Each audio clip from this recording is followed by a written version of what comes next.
All right, great. So this is going to be a question for both of you, and I guess I'll have both of you answer, is why is 2020 such a pivotal year for infrastructure and digital twins? And we'll have Greg start with it, I think. Well, okay, so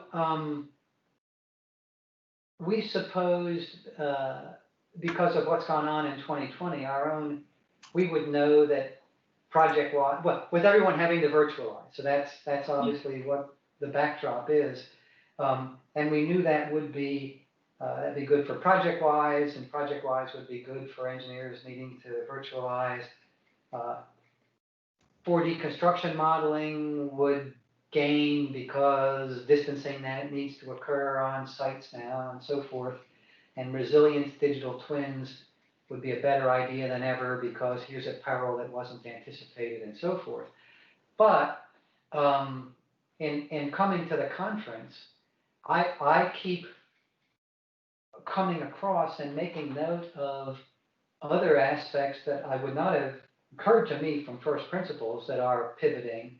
And that's why, Carla, for instance, I added to my keynote slides, I read all of the finalist presentations, and that Australian pipeline and reality modeling where they said, and of course it was a survey company that did that, so it's not a new idea to them, but they said, hey, look, now everyone who works on this pipeline and its asset management will be able to do it from their office. And they didn't say from their home, but the notion that you can now be distanced normally in your work, and we can all be ambitious and say, we can work on physical assets anywhere. You know what, I listened carefully, as we all should, to what Satya Nadella said, and he said, infusing computing into the physical is the law we in Microsoft are now working on, and you have always covered from SPAR 3D. But here in the short term, this notion of this grand unintended experiment. So I keep hearing and seeing ideas come about because of 2020. And for instance, in that Arcadis part of the business case today, it was only a $17 million project, but she said, I knew we weren't going to be able to have any on-site meetings. So that wasn't their grand plan to implement a digital twin. They said, well, there's a way to do it with a cloud service, and we'll be able to have design review and have it be continuous and comprehensive and not need to stop work to do that. And the result is they are months ahead of schedule and saving money and so. So there's all kinds of practical and pragmatic aspects where people are realizing we don't need to be on the site if we have a digital twin. And it's leading to lots of ideas, I think, occurring faster that are maybe not grand ideas, but what we've tried to do during this past year, if we don't use the term democratize, we mean make a digital twin benefits available to all of our users and accounts without having to start from scratch, but add to what they're doing already. And yet we would not have thought of all the things that our users are themselves thinking about, because 2020 is forcing this pivot where they end up saying, well, obviously we're going to be working through a cloud service. Oh, if the cloud service is a digital twin, we'll be able to do all kinds of things which we'll forever now be able to do better than we would have been able to do prior to 2020. Absolutely. And Keith, I want your perspective too on the technical side, like where the technology is going in 2020, that kind of made us ready for some of these companies, made us ready to get there. So, why is this, such a pivotal year, and what do you see kind of ahead of us? The technology is, past the good idea stage, and it's really at the, how to make it work best and how to deploy it. And people are excited but intimidated. So I think one thing I'll point out about 2020 is the intimidation factor, I think, has been lowered a little bit, because people say, hey, I have to do something different. I can't do it the way I can't go to my own office. So we've managed to get people, I think, to recognize that, hey, you can create a digital twin just from pictures, fly a drone. It's not, you start over and have a committee to meet about our digital twin plan. Let's just do it. So we've had some really good, initial people starting with their digital twin plans that I think, if 2020 hadn't been such a disruptive year for their business and for their people, they may have just decided, well, okay, we got other priorities in 20 that'll come around next year. So it's been nice that people have, taking this opportunity, like how do you work with teams? Like, oh, if I'm going to use Teams to meet, I might as well have all my issues on the right side. So we've managed to try to, make the way that the software work better when we know you're always going to be virtual. So anyway, it is a good year for us, I think, in terms of technology adoption. We were at the precipice of, it really should have been a good take-up year, and so I'm looking forward to going back to the office myself. But I do think that people who are recognizing, and even when we're back in the office, we're not going to work the same way we always did. Right. That's good. Yeah, and I want to talk to another theme I've been hearing from all of the presentations and both of you guys is also the idea of convergence too, that there's in the last year, just even outside of this conference, I've been having a lot more conversations with people about how the architecture, engineering, and construction AEC world needs to get cozier with the geospatial world, and that GeoBIM is happening, and that there are movements where these things have to be in context. So I'm kind of want to bounce it off of you, Greg. Why do you think it's so important to keep all of this infrastructure and put it in a geospatial context? Well, it's the context in which we live. We say a digital twin is the digital context, and then the digital context gives you the reality. The digital components gives you the veracity, so you gain from simulating, and the digital chronology maintains the fidelity, because, as Keith has well said today, you need to synchronize continuously. You may have heard me also say GIS. G is for Google. That just means it's everywhere, and it's natural and intuitive and immersive. And I say the immersive interface obviously implies 3D. We say if we had 2D and then GIS was 2.5D, 3D will go on forever, but 4D is a digital twin because of the continuous change that now we can continuously survey. So I think it's converging to the real world form factor. And I don't know that I call that GIS, but geospatial. Yeah. Yes. Great. And Keith, also, you touched upon too how keeping this open attitude and this open source approach is going to enable all of that kind of confluence to happen as well. Can you speak to a little bit about that open philosophy and how that iTwin platform can enable those types of convergence? Right. So if you had thought about trying to convert, the business problem of, hey, the architects and the engineers and the urban planners should all work together, but they don't because they're using software that's incompatible and file formats that can't be, merged. And should we put our BIM data in our GIS, or should I put our GIS data in our BIM file? It's like neither one works. But if you could have a platform that you could anticipate that all of those data types are going to be relevant at the same time, and it wouldn't be a GIS system and it wouldn't be a BIM system, but if you had this mission of, okay, let's turn it into this cloud managed digital twin that's also going to be connected to sensors and IoT streams and controllers. Well, a platform could make all those good ideas practical, because it's not that it isn't that anybody wouldn't have wanted them in the past. It's just that you couldn't do it.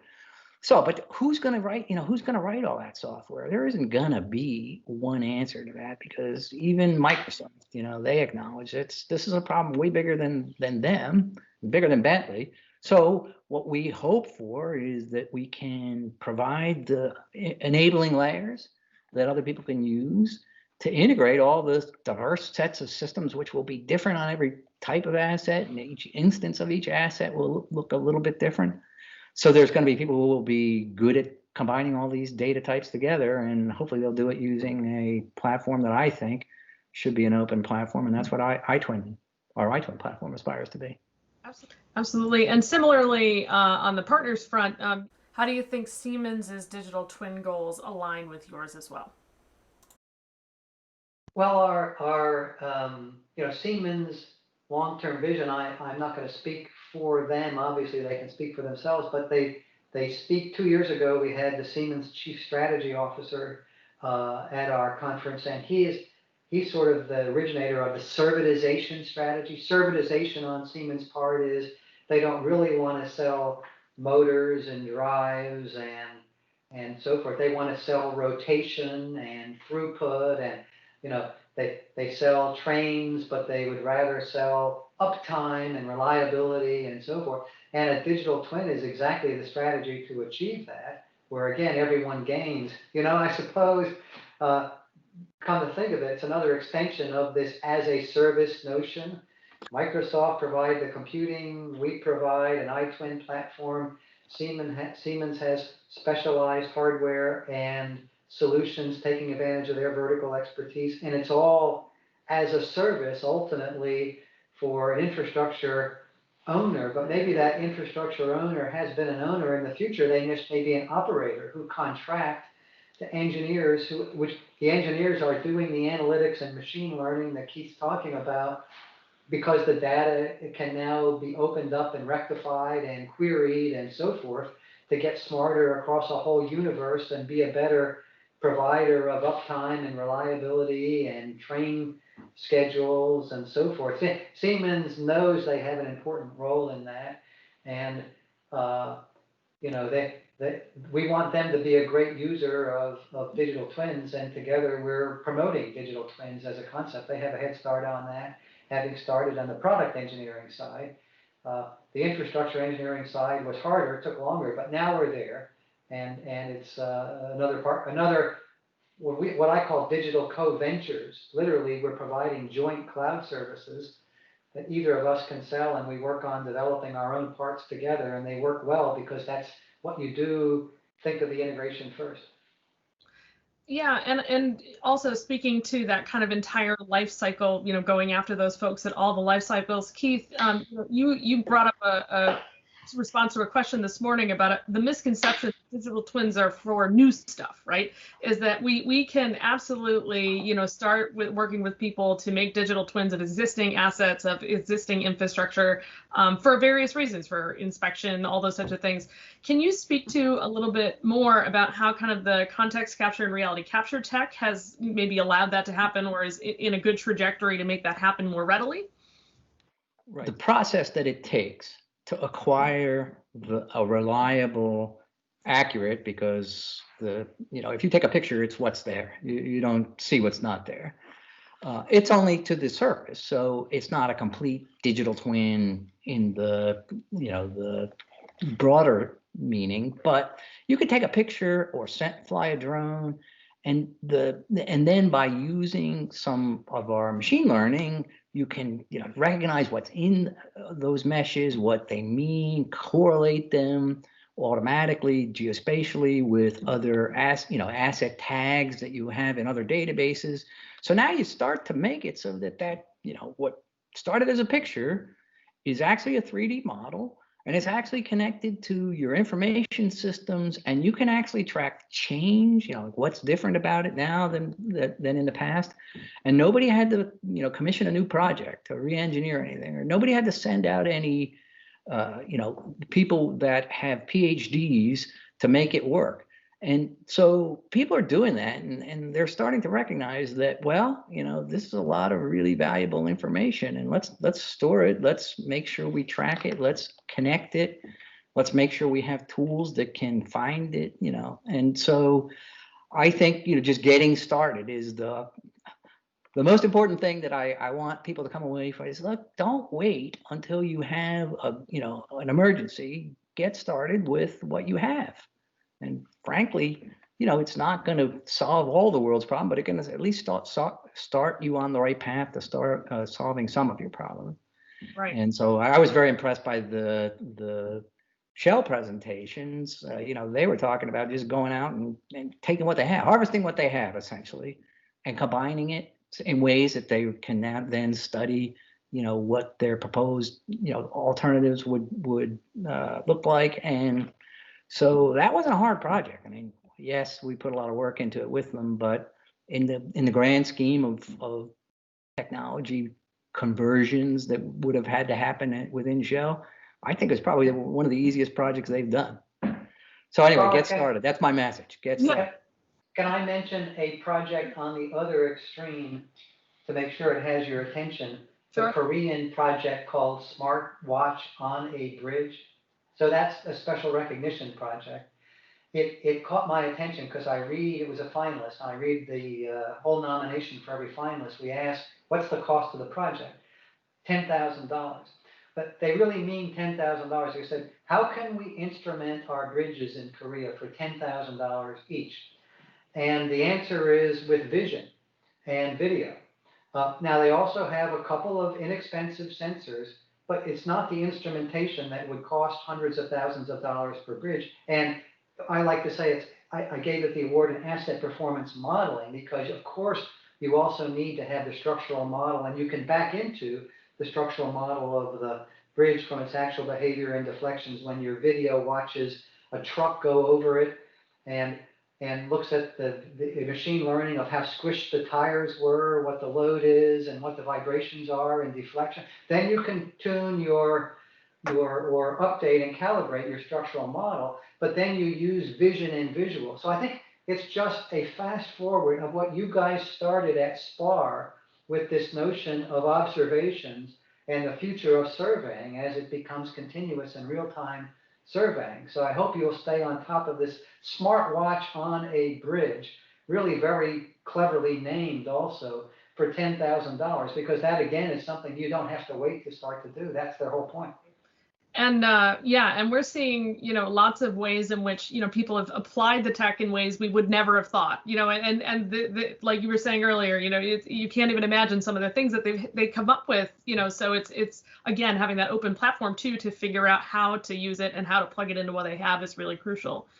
So kind of want to put on our kind of future visioning hats for a moment too, is, kind of what do you see some of maybe the major challenges or hurdles that, we've yet to overcome as an industry that we're still working on, or that technology is, kind of almost there? What are the challenges that are ahead? And that's for either or both of you. Well, engineering firms ought to be not in the business of selling their hours when automation is coming fast. They ought to be, and engineering should consist of doing these machine learning applications that we want to enable with our iTwins platform. But in the meantime, engineering firms have not traditionally adapted fast. They have no R&D function. They don't carry any intellectual property. The intellectual property wouldn't be writing software from scratch, but it would be taking advantage of, for instance, our open source platform for mixed reality and analytics and so forth that we can help them with. So they're hopefully 2020 will also reduce their intimidation factor in trying some of this, because otherwise they're the answer to who are going to be the digital integrators that work with this data, the creation and curation of it for the owner operators, but they don't know it yet. Well, yeah. So one of their roles could be the data quality experts. Because the problem that we have with most of the digital twin implementations that have gone forth to so far is they get as far as they can, but they don't trust the data, or the data is incomplete, or sometimes they have multiple copies of something and they're not sure which one is the newest. And so nobody's job was to be the experts on data quality heretofore. But Greg's pointing out that these firms could become the experts in data quality, and they could charge a service for making sure that the information is consistent, reliable, accurate, complete, all those qualities that, we kind of take for granted that, this digital twin is going to be this magic thing that you can ask any question and get the exact right answer. But it won't be true unless the engineering firms or somebody is, dead focused on data quality. And today, data quality typically means it looks right. There's the visual quality, which isn't really a problem. And people do wonderful visualizations. It's really, the layer below that we're finding isn't quite as complete or reliable as most owners would wish for. But why would they ask for it today? Because they wouldn't use it for anything. So anyway, I think that's a great business. It should be someone's business, and those people that are good at it are going to be able to charge a lot for it, I think. So anyway, in my opinion, that's where digital, the next wave of digital twinness. Fantastic. And we're wrapping up here. So my very last question, just really quickly, is, what should people be paying attention to just in terms of technology that they should be watching going forward, kind of in, making this whole ecosystem better? I'll just give you one word, 5G. Yeah. 5G is just going to make it all suddenly work so much better and so much faster. This notion, as Satya said, of infusing computing into the physical. And infusing physical into computing, the loop will be pretty well closed with 5G. And from my perspective, the thing that I think is coolest happening today is what's happening in NVIDIA of making machine learning hardware, parallelization. It's just going to change everything about computing, I think, when the compute form factor is not a linear, CPU, but a GPU on steroids running parallel algorithms for machine learning. That's really, really cool, my opinion. Well, thank you both so much for your time. I know we don't have too much of it. And again, I wish I was in person with both of you. Next year, I hope we're sitting across the table. Yeah, same here. Thank you very much, guys.